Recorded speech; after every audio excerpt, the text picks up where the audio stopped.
بسم الله الرحمن الرحيم. الحمد لله وكفى وسلام على عباده الذين اصطفى اما بعد.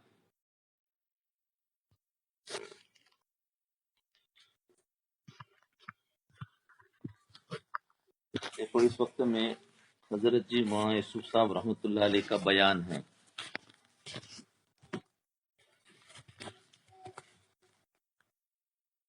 فرماتے ہیں بھائیوں اور دوستوں، ایک تو انسان کی خواہشات کے نفس کے طریقے ہیں.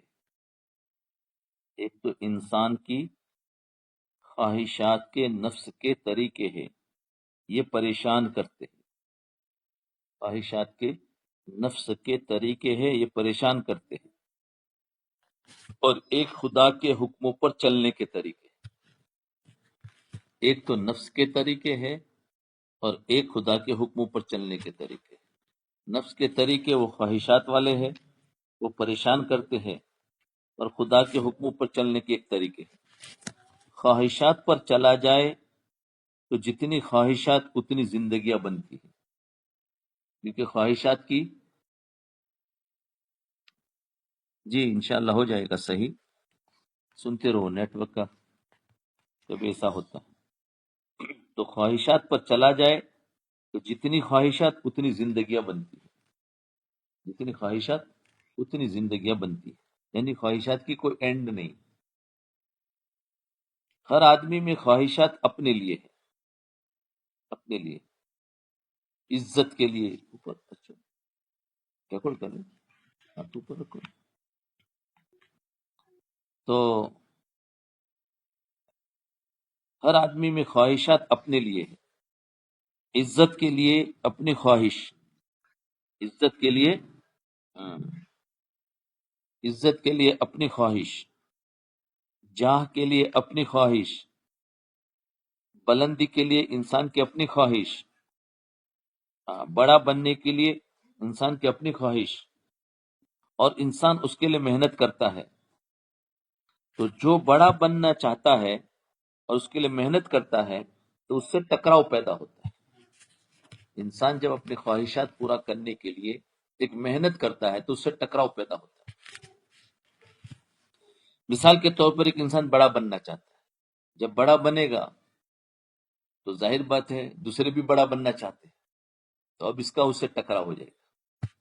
کیسے ٹکراؤ؟ کبھی خاندانی ٹکراؤ، وطن کا ٹکراؤ، ہاں، کبھی بھائیوں میں ٹکراؤ. تو ٹکراؤ تو ہوتا ہے. پھر یہ ٹکراؤ چلتے چلتے پھر گھر میں بھی ٹکراؤ پیدا ہوتا ہے.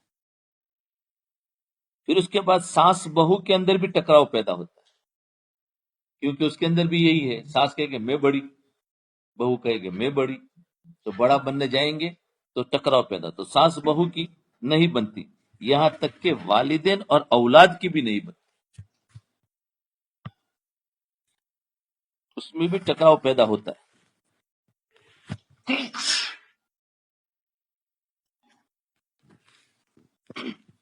آج خواہشات کا نقشہ ہے. آج خواہشات کا نقشہ ہے. ہر طرف دیکھو تو انسان اپنی خواہشیں پوری کر رہا ہے. یوروپ سے اٹھا، یہ نقشہ کہاں سے اٹھا؟ یوروپ سے اٹھا اور سارے عالم میں چھا گیا. خواہشات کا نقشہ جو ہے یوروپ سے اٹھا اور سارے عالم میں چھا گیا. بعض کی زندگی کو نقصان مصیبت پہنچ رہی ہے. خواہشات میں کیا ہوگا؟ بعض کی زندگی سے نقصان پہنچے گا. کوئی محلہ، کوئی گھر، کوئی محکمہ ایسا نہیں جس میں بعض کو بعض سے نقصان نہ پہنچ رہا.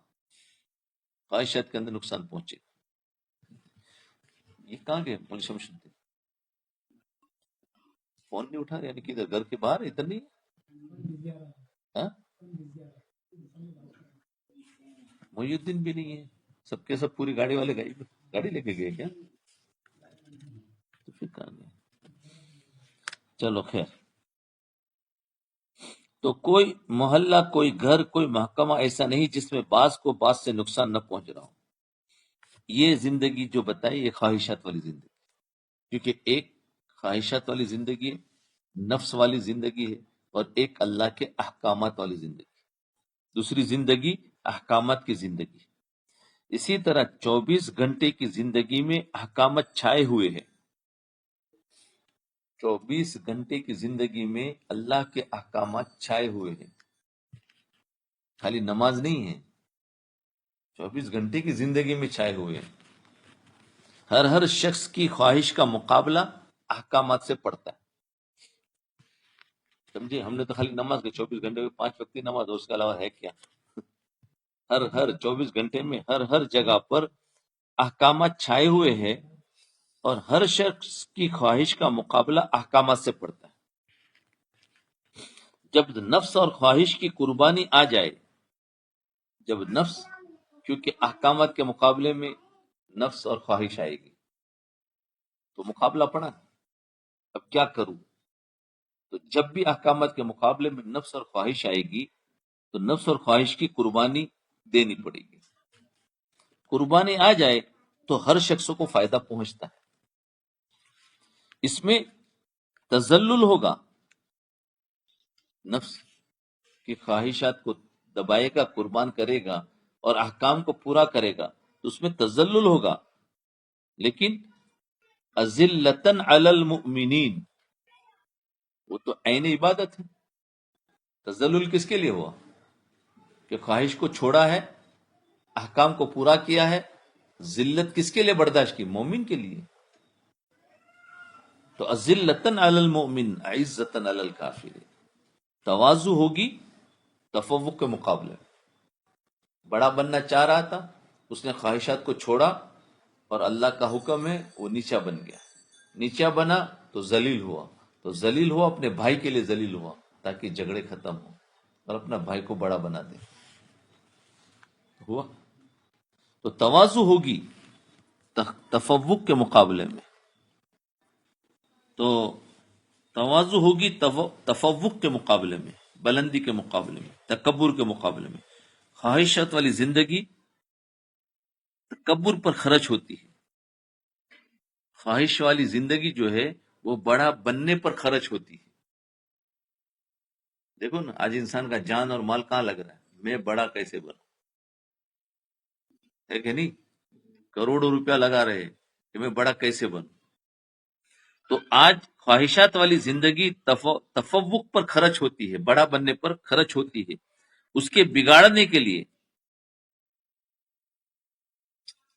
باقی مجموعہ مقابل میں ہوتا ہے۔ اب ایک آدمی بڑا بننے کے لیے ہوتا ہے، تو پھر اس کو بڑا چھوٹا بنانے کے لیے دوسرا بڑا بننے کے لیے مقابلے میں آتا ہے،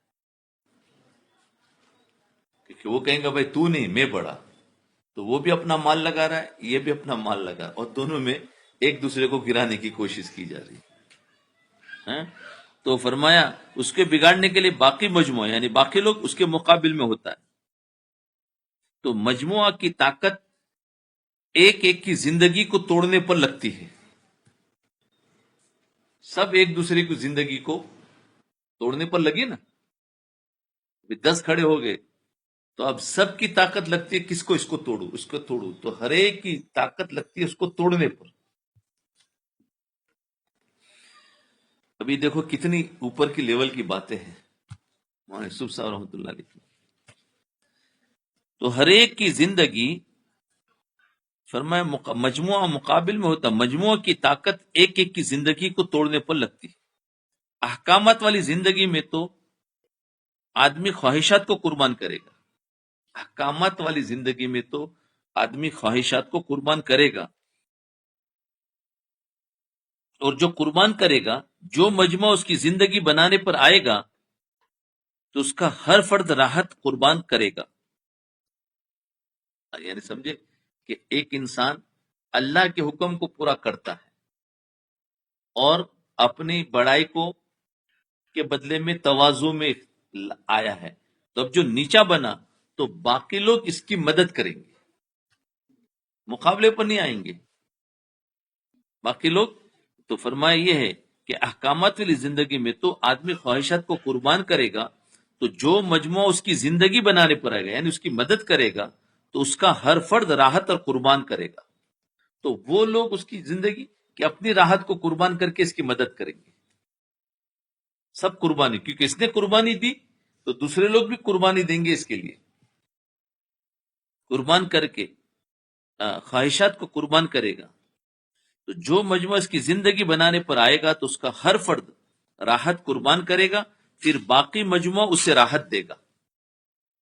اس کی وجہ سے سب کو راحت ملے گی، کیونکہ ہر ایک قربانی دے رہا. جب قربانی دو تو ہر ایک کو راحت ملے گی، اور اگر خواہشات پر چلو تو ہر ایک ایک دوسرے کو توڑنے کی کوشش کرے گا. خواہشات پر چلو تو ہر ایک دوسرے کو توڑنے کی کوشش کرے گا، اور احکامات پر چلو تو ہر ایک اپنی اپنی قربانی دے کر ہر ایک کو راحت اور امن و امان والا ایک ماحول پیدا ہوتا ہے. تو مجموعہ اگر ایسا تیار ہو جائے جو اس پر آ جائے، یعنی ایسے ایک جماعت تیار ہو جائے جو اس پر آ جائے کہ اس کا ہر شخص اپنی خواہش کو قربان کرتا ہو، اس کا ہر شخص اپنی خواہش کو قربان کرتا ہو، پھر اس مجموعے کو، اس جماعت کو اللہ تعالی حاوی رکھے گا. پھر اللہ اس کو حاوی رکھیں گے. جب اپنی خواہشات کو قربان کرو گے تو پھر اللہ تمہیں اوپر رکھیں گے، جس کو کہا انتم الاعلون ان کنتم مؤمنین. تو مومن بنے گا وہی جب خواہش کو قربان کرے گا. تو قرآن کا ہے کہ پھر اللہ اس کو حاوی رکھے گا. ہم چاہتے ہیں کہ ہم حاوی کیوں نہیں ہو رہے؟ یہ جو سوال ہے نا، اس کا جواب یہ ہے کہ ابھی مومن بنے نہیں. کیوں کہ ہماری زندگی خواہشات والی ہے اور ایک دوسرے کو توڑنے والی ہے. جس دن خواہشات کی قربانی ہوگی اس دن پھر اللہ اس کو حاوی کر دیں گے تمام لوگوں پر. پھر اللہ تعالیٰ اس کو حاوی رکھے گا. اس سے اجتماعی زندگی بنتی ہے، پھر آپس میں جوڑ پیدا ہو. کیونکہ خواہشات میں تو کیا ہوا، ایک ایک کو توڑ رہا تھا، ہر ایک دوسرے سے ٹوٹا ہوا تھا. جب احکامات پورا کریں گے، نفس کی خواہشات کی قربانیاں دیں گے تو پھر اسے اجتماعی زندگی بنے گی، کیونکہ ہر ایک کو راحت مل رہی، اور راحت سے ہر ایک ایک جمع ہو جاتا ہے ایک پلیٹ فارم پر. تو راحت تو اس سے اجتماعی زندگی بنتی ہے. انفرادی زندگی والے، دیکھو ایک انسان الگ الگ ہے. انفرادی زندگی والے اجتماعی زندگی والوں پر راکٹوں سے بھی قابو نہیں پا سکتے. یعنی انفرادی زندگی والوں کے پاس اتنی طاقت ہے، راکٹوں کی بھی طاقت ہے، لیکن آپس میں اجتماعیت نہیں ہے. تو جو اجتماعیت والے ہیں ان پر یہ راکٹ والے کامیاب نہیں ہو سکتے. طاقت تو ان کے پاس ہے لیکن وہ طاقت ان پر نہیں چلے گی. ان کے پاس جو طاقت ہے وہ اجتماعی زندگی کی طاقت، ان کے پاس انفرادی ہے. تو آج ہم سب کے سب مسلمان تو بہت ہے لیکن انفرادی ہو گئے، ہر ایک اپنا اپنا ہے. تو پھر باطل کی طاقت تمہیں ختم کر سکتی ہے، تم باطل پر چھا نہیں سکتے. جب تم میں سے تھوڑے لوگ بھی جمع ہو جائے کسی ایک مجمع میں تو وہ جو بات چلانا چاہے پورے شہر میں چلا سکتا. اجتماعیت 15-20 آدمی خالی ہو جائے تو ایک بات پر وہ ٹل جائے، اور اجتماعیت اندر سے ہو تو وہ پورے شہر کے اندر اس بات کو چلا سکتا، ان کو کوئی توڑ نہیں سکتا. اور اگر پورے ملک کے ہو جائے تو پھر تو نور اللہ. اسی تبلیغ کے ذریعے سے یہی چیز ہو رہی تھی، باطل نے اسی کو ختم کر دیا. سمجھ میں انفرادی انفرادی اگر سب مدرسے بنا دے تو کچھ بھی طاقت نہیں ہوگی. چند لوگ مل کر ایک کام کر دے تو طاقت آ جائے گی. تو یہ کہنا چاہتے ہیں کہ اگر اجتماعی زندگی والوں پر راکٹوں سے بھی قابو نہیں پا سکتے، اجتماعی زندگی والے پھلیں گے، پھولیں گے، چمکیں گے، بڑھیں گے. اجتماعی زندگی والے پھلیں گے، پھولیں گے، چمکیں گے، بڑھیں گے.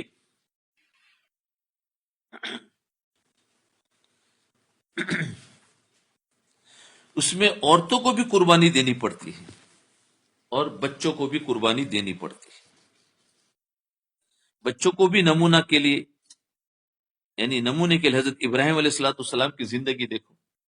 میاں بیوی، بچہ، ان کے جذبات قربان ہوئے، لیکن بیوی کے بھی جذبات قربان ہوئے، بچے کے بھی جذبات قربان ہوئے، میاں کے بھی جذبات قربان ہوئے، سب نے قربانیاں دی. یہ داغ بیل لگائی گئی اسلام کی قربانی پر. اپنے جذبے، بیویوں کے جذبے اور بچوں کے جذبے قربان کرنے ہوں گے اگر دین کا کام کرنا ہے، دین کو پھیلانا ہے. جو حضرت اسماعیل اسلام کا نفس کا تقاضا ہوتا وہ 100% توڑا گیا. حضرت ہاجرہ، حضرت ابراہیم علیہ السلام کے نفس کے جو تقاضے ہو سکتے تھے وہ سب توڑوائے گئے. لیکن نفس کے تقاضے توڑوائے. میاں بھی ہمیشہ چاہتے ساتھ میں رہے، اللہ تعالیٰ نے کہا ان کو چھوڑ دو. چاہتا ہے بچے سے محبت کے، اللہ نے چاہا قربان کر دو. تو نفس کے تقاضے توڑوائے گئے. اولاد کے ماں کے بارے میں سب تقاضے ٹوٹے، نہ مکان نہ کچھ اور. اجتماعی زندگی بنانے کے لیے نمونہ دیا گیا. اجتماعی زندگی بنانے کے لیے نمونہ دیا گیا. ہر ایک نے اپنے اپنی نفس کی خواہشات پر چھری چلا کر اجتماعی زندگی بنائی. کیونکہ اجتماعی زندگی بنانے کے لیے اپنے نفس پر، اپنے خواہشات پر چھری چلانی پڑے گی. اس وقت ہم دیکھنے جاؤ اجتماعیت اس لیے ٹوٹ رہی ہے کہ ہر ایک اپنی منوا رہا ہے. جب ہر ایک اپنی منوائے گا تو اجتماعیت ٹوٹ جائے گی. اجتماعیت کو باقی رکھنے کے لیے تمہیں ایک کے ساتھ ایک کی ماننی پڑے گی اور اپنے جذبات اور نفس کی قربانی دینی پڑے گی. تو ایک کو بڑا بنانا پڑے گا اور اس کی ماننی پڑے گی اور اپنی نفس کی قربانی دے دو. جیسے حضرت ابراہیم علیہ السلام نے اللہ کے حکم کو مانا، نفس کی قربانی دے دی. اگر وہ اپنی منواتے اور اپنی مانتے تو نہیں ہوتا تھا. تو یہ ہے کہ قربانی اجتماعی زندگی بنانے کے لیے قربانی کو دینا.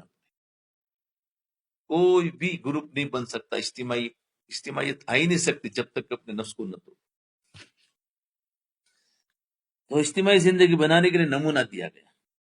ہر ایک نے اپنی اپنی نفس کی خواہشات پر چھری چلا کر اجتماعی زندگی بنائی. امت مسلمہ تو میدان بنتی ہے، امت مسلمہ میدان بنتی ہے اس محنت اور زندگی کو زندہ کرنے کے لیے.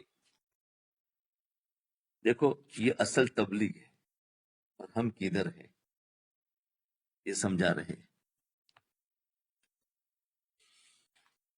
جی، محنت کرنے والا طبقہ دوسروں کو قربانی پر لائے گا. محنت کرنے والا طبقہ دوسروں کو قربانی پر لائے گا، لیکن اگر خود قربانی پر نہ آئے تو دوسروں کو کیسے لائے گا؟ بھئی میں اپنے نفس کی قربانی دوں گا تو دوسروں کو قربانی دینے کی تشکیل کر سکوں گا. آج ہم چاہتے ہیں کہ میں تو اپنی خواہشاتیں پوری کروں اور دوسروں کو اپنے نفس کی قربانی دلا دوں، تو یہ نہیں ہو سکتا. آج ہماری محنت یہ ہے کہ محنت کرنے والا طبقہ دوسروں کو قربانی پر لا رہا ہے، لیکن اگر خود قربانی پر نہ آئے تو دوسروں کو کیسے لائے گا؟ نفس کے مطابق جیسی عمارتیں بن رہی ہے ایسی نہ بنے. یعنی بلڈنگ جیسی بن رہی ہے، میرا مکان ایسی نہ بنے. مسجدیں بھی نفس کے مطابق جس طرح بن رہی ہے ویسے نہ بنے، بلکہ جیسے حکم میں بتایا گیا ویسے بنے. آج مسجدیں بھی نفس کے مطابق بن رہی، حکم کے مطابق نہیں. گھر بھی نفس کے مطابق بن رہے، ہر چیز نفس کی، اسے قربانی ہے ہی نہیں. تو فرمایا ویسے بنے، حکموں کو توڑ توڑ کر چیزوں کے اسراف کے ذاتی عیش کے نقشے پبلک کی زندگی کو توڑ کر بنائے جا رہے ہیں. حکموں کو توڑ توڑ کر چیزوں کے اسراف کے ذاتی نقشے. کیوں کہ جو ہم بنا رہے ہیں اس میں اسراف ہی اسراف ہے، ضرورت نہیں ہے. ضرورت سے زیادہ خرچ کر رہے ہیں تو ضرورت سے زیادہ ہوگا تو اسراف ہوگا. اچھا وہ اسراف کے جو نقشے ہیں، اسراف کے ذاتی عیش کے، وہ بھی لوگوں کے لیے نہیں، اپنی ذاتی عیش کے لیے، اپنے ذاتی آرام کے لیے نقشے. اور وہ کیسے ہو رہے؟ پبلک کی زندگی کو بگاڑ کر بنایا جا رہا ہے. یعنی پبلک سے لوٹا جا رہا ہے اور اپنے مکان بنائے جا رہے ہیں. جو اوپر والے ان کو دیکھو کیا ہو رہا ہے، اوپر والوں کو ذرا دیکھو، سمجھ گئے نا کہ لوگوں کو، پبلک کو لوٹ لوٹ کر ان کے نقشے کو بگاڑ کر اپنے نقشے کو بنا. کیونکہ جب نفس پر چلیں گے، نفس اور خواہشات پر چلیں گے تو پبلک اور عوام کے نقشوں کو بگاڑے بغیر اپنے نقشے صحیح بن نہیں سکتے. یہ تو ہونا ہی پڑے گا. اس لیے نبوت والے کام کیا ہے؟ نبوت والے کام میں یہ ہے کہ لوگوں کے نقشوں کو بنا رہے ہیں، توڑ نہیں رہے، اور اپنی خواہشات کو قربان کر رہے ہیں کہ میروں کو کچھ نہیں ملے چلے گا، یہ لوگ اچھی طریقے گزرے. اور نفسانی کے اندر خواہشات میں کیا ہوتا ہے؟ کسی کا کچھ بھی ہو جائے، میرا نقشہ صحیح ہو جائے. سمجھ گئے؟ تو یہ ہو رہا ہے کہ ظاہر بات ہے ایک انسان حکموں کو تو توڑ رہا ہے، ساتھ ساتھ میں اسراف بھی کر رہا ہے، اور اسراف کر کے پھر جو نقشے بنا رہا ہے وہ بھی اپنی ذات کے آرام کے لیے. ایسا نہیں کہ دوسروں کو آرام پہنچے، اور وہ بھی اپنے پیسے سے نہیں، اس کے لیے پبلک کو پریشان کر کے پبلک کی زندگی کو توڑ کر بنایا جا رہا ہے. بنایا جا رہا ہے. سب سے پہلے مسجد میں جس نے اپنا جذبہ پورا کیا ہے وہ ولید ہے. شاندار مسجد بنائی، کہا کہ اللہ تعالیٰ کا گھر بنا رہا ہو، خوب شاندار ہو، حکم کے مطابق اللہ کے گھر بنے ہیں. تو حکم کے مطابق اگر اللہ کے گھر بنے ہیں تو ایک پیسہ بھی خرچ نہیں ہوا تھا. حکم کے مطابق اللہ کے گھر بنے ہیں تو ایک پیسہ بھی خرچ نہیں ہوا تھا. حضرت ابراہیم علیہ السلام اور اسماعیل علیہ السلام اور ہاجرہ علیہ السلام پتھر اٹھا کر لاتے تھے اور اللہ کا گھر بنا لیتے تھے. ایک پیسہ خرچ ہوا؟ حکم کے مطابق بن رہا ہے اللہ کا گھر تو ایک پیسہ خرچ نہیں ہو رہا ہے کہ خود قربانی دے رہے. خود قربانی دے رہے. تو اسماعیل علیہ السلام، ابراہیم علیہ السلام، ہاجرہ علیہ السلام پتھر اٹھا کر لاتے تھے اور اللہ کا گھر بنا لیا تھا. اپنے جذبات کو توڑا تھا. ہر ایک اپنے اپنے نفس کو توڑنے والا تھا. 3 ہاتھ لگے اللہ کے گھر میں، 3 ہاتھ لگے، ہے کہ نہیں؟ 3 جنوں کی محنت لگی اللہ کے گھر. لیکن وہ جو اپنے نفس کو توڑنے والے تھے، فرمایا خواب میں ذبح کر رہا ہوں، بتاؤ کیا کروں؟ اللہ تعالیٰ کا جب حکم آیا نا کہ خواب میں ذبح کرو، تو پھر فرمایا حکم کو پورا کرو. اور پھر جب پورا کرنے جا رہے فرمایا سیدھے نہ لٹانا تاکہ کہیں محبت کا جذبہ نہ ابھر آئے، الٹا کر کے پھر ذبح کرنا. حضرت ہاجرہ کے پاس بوڑھی عورت کی شکل میں شیطان آیا، کہا کہ باپ ذبح کرنے کے لیے لے جا رہا ہے.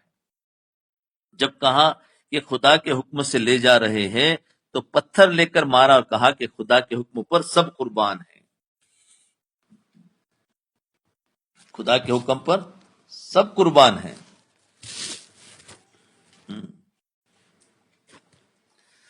پتھر کے نیچے سیمنٹ نہ بچھائی گئی،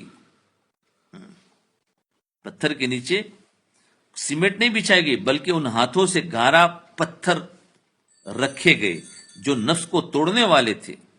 انہوں نے اسے حضرت ابراہیم علیہ السلام کے بعد 3 دفعہ تعمیر بدلی گئی. اوپر کا صرف بدلا، لیکن اصل میں وہی کچا گارا اور پتھر چل رہا تھا. اوپر کا خالی پلاسٹر جو بھی ہے وہ بدلا، لیکن اندر تو وہی چل رہے تھے. جب ایک مرتبہ ان کو اکھاڑنے کی کوشش کی گئی کہ اس کو پورا توڑ کر نیا بناوے کی گئی تو اندھیرا ہو گیا اور بجلی کی کڑک نمودار ہو گئی. چھوڑ دیا تو منظر صاف ہو گیا. اس کی جو بنیادیں، کیونکہ قربانی کی بنیادیں ڈالی گئی تو منظر صاف. 3 مرتبہ ایسا کیا، ایسا ہی ہوا. آخر چھوڑ دیا. خدا کو ابراہیم علیہ السلام، اسماعیل علیہ السلام اور ہاجرہ رضی اللہ عنہ کے لگے ہوئے پتھروں میں تغیر منظور نہیں تھا. نہیں، اللہ کے گھر کی عظمت اور عزت چونے پتھر سے نہیں بنتی. اللہ کے گھر کی عظمت اور عزت چونے اور پتھر سے نہیں بنتی. ساری دنیا کی قیمت مچھر کے پر کے برابر بھی نہیں. ساری دنیا کی قیمت مچھر کے پر کے برابر بھی نہیں ہے.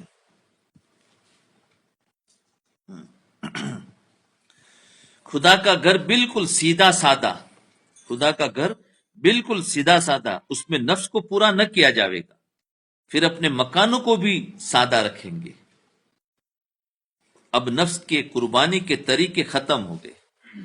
نفس کے قربانی کے طریقے ختم ہو گئے. نفس کے تقاضوں کو دبانا دنیا سے ختم ہو گیا. اس لیے اسلام دنیا میں ختم ہو چکا ہے. یہ 50 سال پہلے کا بیان، 50 سال پہلے کا بیان ہے. کہا اسلام دنیا سے ختم ہو چکا ہے، تو اب کیا حال ہوگا؟ ختم ہو چکا ہے. لوگ اسلام کے نام پر عہدہ لے رہے، چندہ لے رہے، اتنا پیسہ جمع ہو جائے تو اسلام چل جائے گا. کیا کہتے ہیں؟ اسلام کے نام پر پیسہ جمع ہو، اتنا پیسہ ہو جائے گا تو ہم اسلام چل پڑے گا. اس لیے کہ مسلمانوں کو چکر میں لینے کے لیے اسلام کی آواز کے بغیر کوئی آواز نہیں. مسلمانوں کو پھنسانا ہے تو اسلام کی آواز لگائیں گے تو پھنسیں گے. تو آج اسلام کے نام پر، دین کے نام پر، کسی نے کسی کے نام پر پیسہ بٹورو، ہے کہ نہیں؟ اس کے بغیر تو کوئی آواز چلے. اس لیے اسلام کے نام پر بلڈنگیں بن رہی ہے. یورپ کے نقشوں والی جب نفس پر بات آ گئی تو نفس کے بات پر غیر مسلم زیادہ پختہ ہوتا ہے. جب نفس پر بات آ گئی تو بتاؤ یورپ والے اور غیر مسلم نفس پر زیادہ چلتا ہے یا مسلمان زیادہ چلتا ہے؟ غیر مسلم زیادہ چلتا ہے. تو لہذا جب نفس کے نظام پر زندگی آئے گی، جب انسان اپنی زندگی کو نفس کے نظام پر چلائے گا تو زندگی یہود و نصارہ چلائیں گے پھر تو،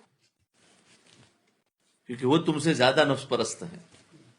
اگر تم نے اپنی زندگی کو نفس پر لائے تو یاد رکھنا پھر وہ تمہیں چلائیں گے، تم اس کے نیچے رہو گے. نفس کی قربانی دو. اگر تم نفس کی قربانی دے کر چل رہے ہو تو پھر تم امام بنو گے اور وہ تمہارے نیچے ہوں گے. اور اگر تم نے اپنے آپ کو نفس پر چلایا تو وہ تمہارے امام ہوں گے اور تم اس کے نیچے. دیکھ لو، اب انسان نفس کی خواہشات دینے کے لیے تیار نہیں. پھر وہ ہمارے امام بن جائیں گے، پھر کہتے ہیں بن گئے، ہم کہتے ہیں ہائی کیا ہو گیا. بھائی وہ تو بنیں گے، کیونکہ نفس والی زندگی ان کے پاس ہم سے زیادہ ہے. تو جو زیادہ نفس پر چلتا ہوگا اسی کو تو بڑا بنایا جائے گا. پھر ان کے پاس قربانی نہیں ہے، ہمارے پاس قربانی ہے. جب قربانی ہم دیں گے تو ہم بڑے ہوں گے. بات سمجھے؟ دیکھو، نفس کی قربانی دو تو امام بنوں گے. اس لیے اللہ مسلمانوں میں بھی نظام ان کے ہاتھ میں دے رہے ہیں. نظام ان کے ہاتھ میں دے رہے جو یہود و نصارہ کے منشا یا طریقے پر چلنے والے ہو. نظام ان کے ہاتھ میں دے رہے.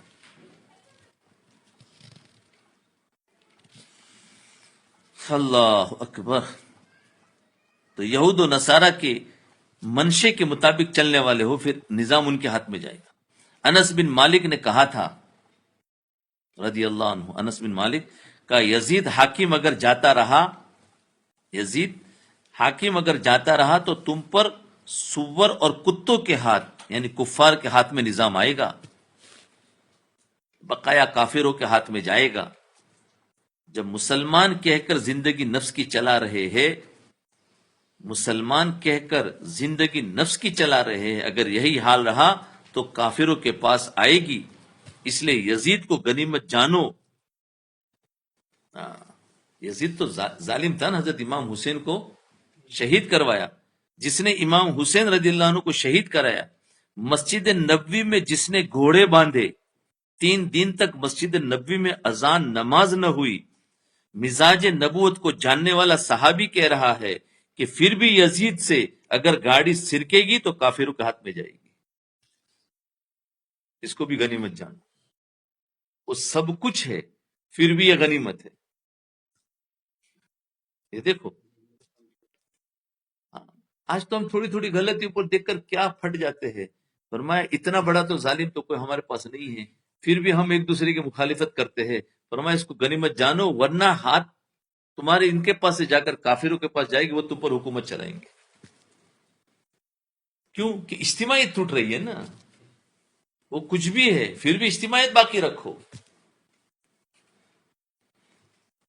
تو یہ بتانا، اسے پوائنٹ کیا بتانا چاہ رہے ہیں، اس کا اپنا ظلم الگ ہے، لیکن حکومت اگر مسلمانوں سے گئی تو اس سے بھی زیادہ بدتر ہوگی. یہ اصل پوائنٹ بتانا چاہتے ہیں.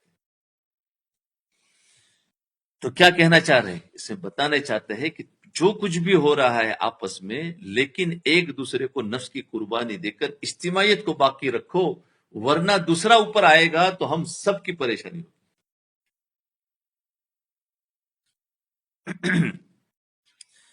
تو نبوت کو جاننے والا صحابی کہہ رہا ہے مزاج نبوت کے یزید سے اگر گاڑی ہٹی تو کافروں کے پاس جائے گی. اس سے پتہ چلتا ہے کہ قیامت تک اگر اپنے ہاں کے فاسقوں سے نظام ہٹایا تو کافروں کو جائے گا.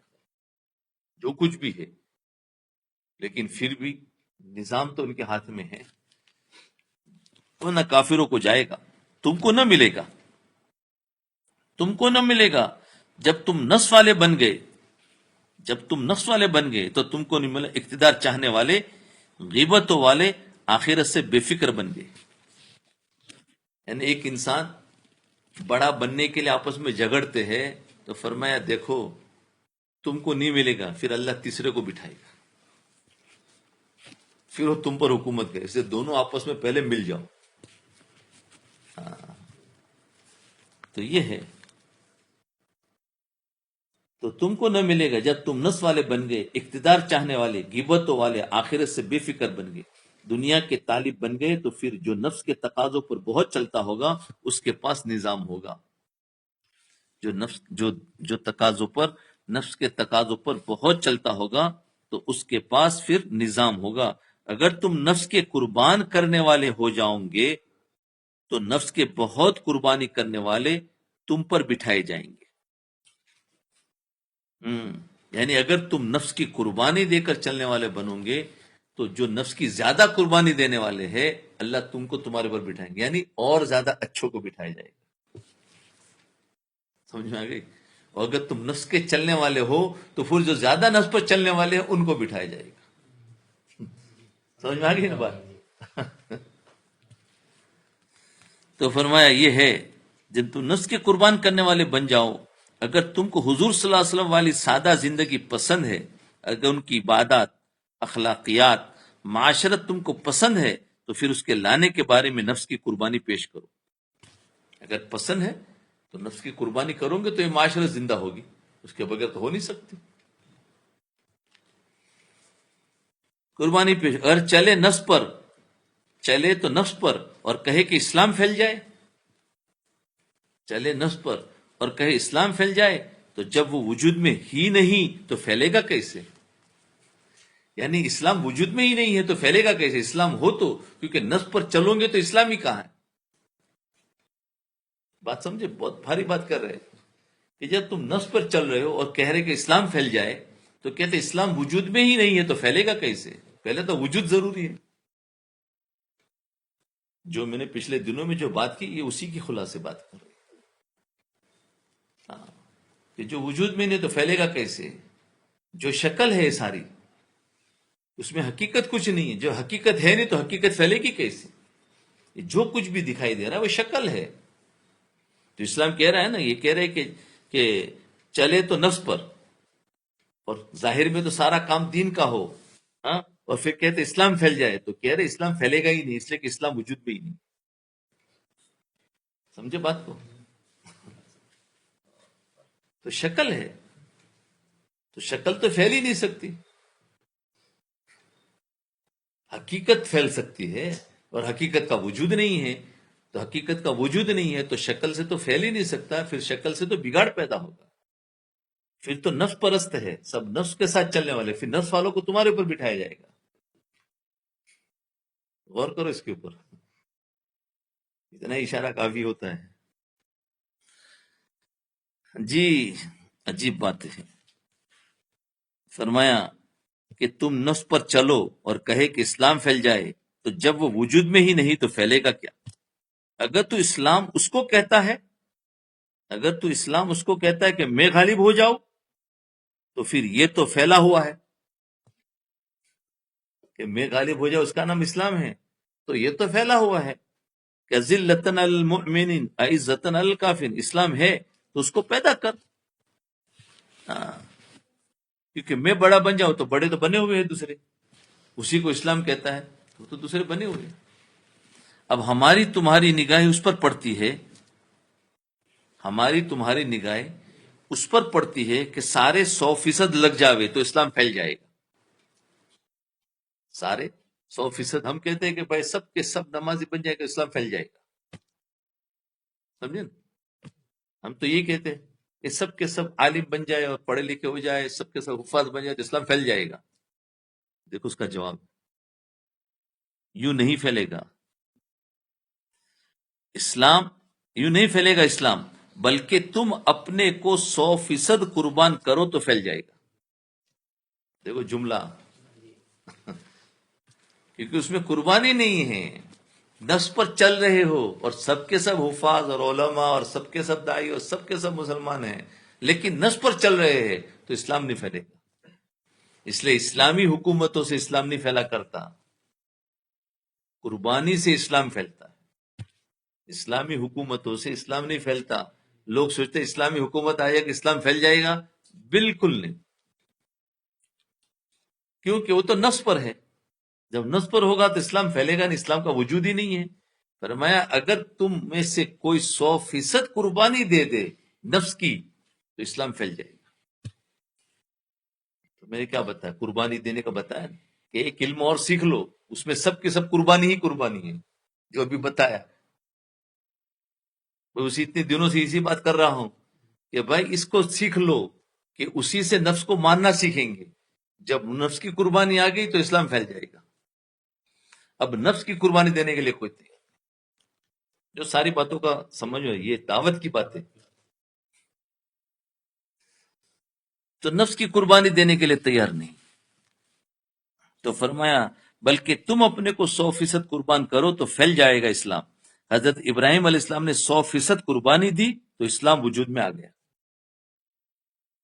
اگر تمہیں نفس کا قربان کرنا آ گیا، اگر تمہیں نفس کا قربان کرنا آ گیا تو اسلام پھیل جائے گا. اور نفس کو قربان کرنا آتا نہیں ہے، وہ سیکھنا پڑتا ہے، اسی کو سکھا رہا ہوں. اتنا سارا بات کر رہا ہوں، میری باتوں کا خلاصہ نفس کو قربان کرنا سکھانے کی ترغیب دی کہ نہیں دی؟ کیونکہ ہمیں سب آ رہا ہے لیکن نفس کو قربان کرنا نہیں آ رہا ہے. کہ نفس کو قربان کرنا سیکھنا پڑتا ہے. تو فرمایا نفس کو قربان کرنا آ گیا تو اسلام پھیل جائے گا. یعنی چھوٹا بننا آ گیا، معاف کرنا آ گیا،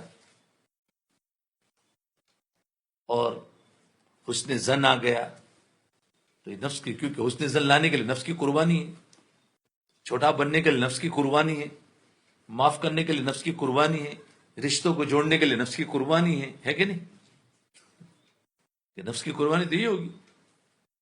تو فرمایا اسلام پھیل جائے گا. اول تو باہر نکل کر چلے جائے تو اسی کو قربانی سمجھ رہے ہیں، جو اللہ کے راستے میں نکل رہے ہیں کہ باہر نکلے تو اسی کو قربانی سمجھ رہے ہیں. گھر کا وہی نقشہ وہی مکان. دیکھو تبلیغ الگ ہوگی اور گھر کا وہی نقشہ، حالانکہ اس کے ذریعے سے کیا چاہا جاتا ہے؟ گھر کو تبدیل کرو. میں نے صبح بتایا کہ ذکر و اذکار کے ذریعے سے زندگی کو تبدیل کرو. وہ تو سب کچھ کر رہے اور وہی نقشہ چل رہا ہے. تو وہی کہہ رہے کہ باہر تو نکل کے جا رہے ہیں، گھر کا وہی نقشہ وہی مکان کا کھانا اسی طریقے پر ہے. بہت سے بہت اگر زندگی بنتی بھی ہے تو ایک کی، اگر خود چلا ہے تو کبھی بنی بھی تو میری بنی. بیوی کی اور بچوں کی قربانیاں، جذبات کی قربانیاں اگر نہیں کریں گے تو 2 ثلث اسلام تو یوں گیا. ان کے اندر تو دین آیا ہی نہیں، ان کی زندگی کو تبدیل ہوئی نہیں، یوں ہی گیا. اپنے بچوں کو حضور صلی اللہ علیہ وسلم کے بچوں کی طرف موڑنا ہے. اپنے بچوں کو حضور کے بچوں کی طرف موڑنا ہے. اچھے اچھے مبلغ دیکھو ان کے بچے کس طرف جا رہے ہیں. اچھے اچھے مبلغ دیکھو ان کے بچے کس طرف جا رہے. خطبے میں بیان کیے جاوے، پہلے خلفاء بیان کیے جاوے تو کام میں پہلے حضور کو سامنے رکھو. خطبے کے اندر خلفاء کو بیان کرتے ہیں نا، تو فرمایا تم پہلے حضور کی زندگی کو سامنے رکھو، حضور کو سامنے، پھر دوست ایسے بناؤ. پھر سسرالی رشتہ، آدمی سسرال کی رعایت کر کے چلتا ہے، سسرال کی رعایت کر کے چلتا ہے. تو حضور صلی اللہ علیہ وسلم کو دیکھو زندگی میں سسرالی رشتہ کیا ہے کہ 2 خلیفے حضور کے خسر اور دو کے آپ خسر. دو خلیفے حضور کے خسر ہے اور دو کے حضور خود خسر ہے، یعنی دو داماد ہے. ہاں، تو فرمایا دو کے آپ خسر، آپ نے ان کی زندگیوں کو بھی قربان کروایا، اپنے خسر کی بھی زندگی کو اور اپنے داماد کی زندگی کو بھی قربان کروایا. ان کو بھی نہیں رکھا، کیونکہ گھر والوں کو پہلے قربان کیا، قربان کر کے اپنی جیسی بنائی. پھر اپنے اولاد، ان تینوں کو قربان کیا گیا. اولاد کے جذبات تو بے حد پورے کیے جاتے ہیں آج، اولاد کے جذبات تو بے حد پورے کیے جاتے ہیں.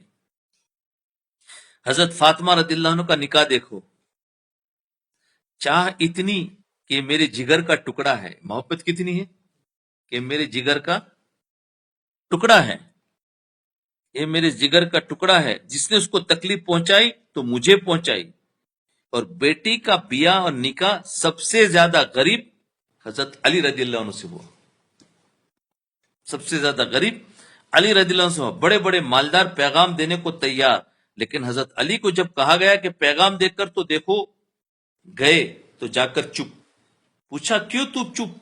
کہا فاطمہ سے نکاح کرنے آئے ہو؟ خود حضور نے کہا ہاں. کچھ ہے؟ کہا نہیں، کچھ بھی نہیں ہے. بیٹی کا نکاح کر دیا، جہیز مختصر دیا، دونوں کی زندگی تکلیفوں میں گزری. قربان کروا رہے بیٹی کو بھی اور داماد کو بھی قربان کروا رہے. 3 دن کا فاقہ. کہا حضور فاقہ ہے؟ فرمایا میں بھی فاقے سے ہوں. نفس کی قربانی تھی. غلام مانگا تو ڈانٹا کہ غلام مسلمانوں کے لیے، ہمارا گھرانہ تو تکلیف کے لیے ہے. ایک قربانی سے دین زندہ ہوگا، ہمارا گھرانہ تو تکلیف کے لیے ہے. امام حسین رضی اللہ عنہ کے دودھ پینے کے زمانے میں فاقے اور روتے دیکھا تو زبان چسا چسا کر برکت بھری گئی. اپنی زبان دی، دودھ نہیں ہے تو زبان کو چوسا حسنین نے اور اس کے ذریعے سے برکت بھری گئی، برکت کے طریقے بھرے گئے. لیکن نفس ایک ایک کا قربان کیا گیا. جو جتنا قریب تھا اس کی اتنی زیادہ قربانی دی گئی. لو، ٹائم بھی ہو گیا. جو جتنا قریب تھا اتنی قربانی دی گئی. تو دیکھو خلاصہ کیا ہے کہ نفس کی قربانی دیں گے تو دین وجود میں آئے گا، اور دین وجود میں ہوگا تو دین پھیلے گا. لیکن آج ہماری حالت یہ ہے کہ دین پر چل رہے ہیں، نفس کے ساتھ میں چل رہے ہیں. تو جب نفس کے ساتھ میں چلیں گے تو پھر وہ دین کی شکل ہے، وہ دین ہی نہیں. جب دین ہی نہیں تو دین پھیلے گا کیسے؟ یہ کہہ رہے ہیں. تو ہمارا دھوکہ ہمارے سمجھ میں نہیں آتا کہ دین نہیں ہے. کیسے دین نہیں ہے؟ کسی کو کہو تو کیسے دین تو ہے. اب وہ سمجھ ہی نہیں سکتے. یہ دیکھو ان کی بات ہے کہ نفس پر چلوں گے تو نفس پر چلنا ہی بے دینی ہے. پہلے تو نفس کے ساتھ میں تو انہوں نے سب سے پہلے قربانیاں دی. کس کی؟ اور قربانی کے لیے دوسروں کو مت پیش کرو. بھائی جاؤ تم جماعت میں 4 مہینے کی، پہلے خود قربان ہو، خود قربانی دو، اپنے اولاد کو قربان کرو. دیکھو حضور نے اولاد کو قربان کیا، بیٹے کو قربان کیا، داماد کو قربان کیا، سب کو قربان کیا، اور قربانی دے کر پھر یہ دین وجود میں لائے اور دین ہم تک آیا ہے. تو خلاصہ یہ ہے کہ ہمیشہ اپنے نفس کو مار کر کام کریں گے تو دین وجود میں آئے گا، اور نفس کے ساتھ میں رہ کر کام کریں گے تو دین وجود میں نہیں آ سکتا. تو خیر وقت ہو گیا. لا الہ الا اللہ محمد رسول اللہ. اللہم صلی علی سیدنا محمد وعلی آل سیدنا محمد وبارک وسلم. ربنا آتنا فی الدنیا حسنة وفی الآخرة حسنة وقنا عذاب النار. ربنا لا تزغ قلوبنا بعد إذ هديتنا وهب لنا من لدنك رحمة إنك أنت الوهاب. ربنا تقبل منا إنك أنت السميع العليم وتب علينا إنك أنت التواب الرحيم. صلى الله تعالى على خير خلقه محمد وعلى آله وأصحابه أجمعين برحمتك يا أرحم الراحمين.